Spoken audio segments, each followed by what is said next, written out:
लब रंगीला music को subscribe करना ना भूलें।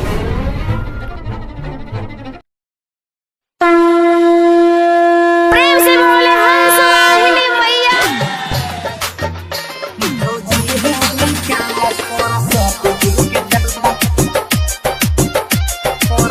Mixed by Bittu Yadav।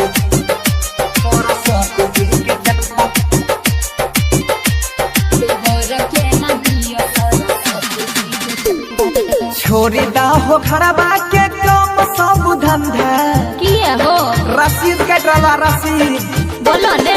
छोरी दा हो खराबा के कम सब धंधा भौजी है बोलो ने। भौजी है निकाला सरस्वती जी के चंदा भौजी है जल्दी दह सरस्वती जी के चंदा जल्दी जल्दी निकाला नाम लिख ले लागल छै लॉकडाउन काम चले मंदा। ए देवर जी सुनै छो ने। लागल छै लॉकडाउन काम चले मंदा। देवर हो देवर हो के न दियो पूजा के चंदा।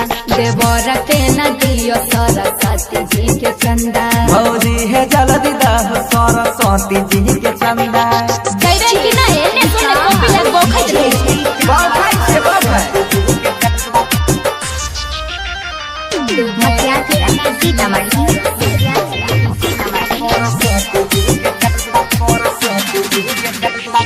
पिछलो बार देने री 551 नहीं कैल हो बढ़िया से नाच सुर सजावन। तो हर बार ठकै छो समझ लो। ठकै नहीं छे ठकै याद तोरा नहीं छ हमर लागल रहे घाटा अबरी करे छिया यार के पार्टी साटा डीजे पर पी खाई के नाच कर भोगंदा। देवर हो सुन ले कान खोल के। देवर हो नहीं दे बायब की बार चंदा।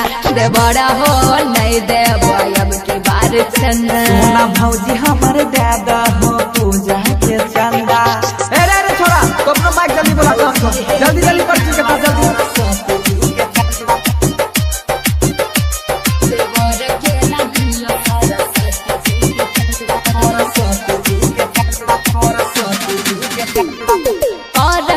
जब हमरा इतना तू जिद हो काटी ले 251 के रसीद हो। 200 से कम में चलता है हमर भौजी 500 गइन छिए महंगा वाला पंडाल मूर्ति 200 300 दे होते होते के न पूरती सोनू मनीष बंसी पैर जैत फंदा। देवर हो बोला नंबर बोला एहो प्रसादी दैले ऐहा लेला पूजा के चंदा। देवर हो लेले हई पूजा के चंदा। जिया हमर भौजी देला पूजा के चंदा जरूर हो देला में अबरी बंसी एक प्रोग्राम शांति रिकॉर्डिंग स्टूडियो राजा जनमानसी।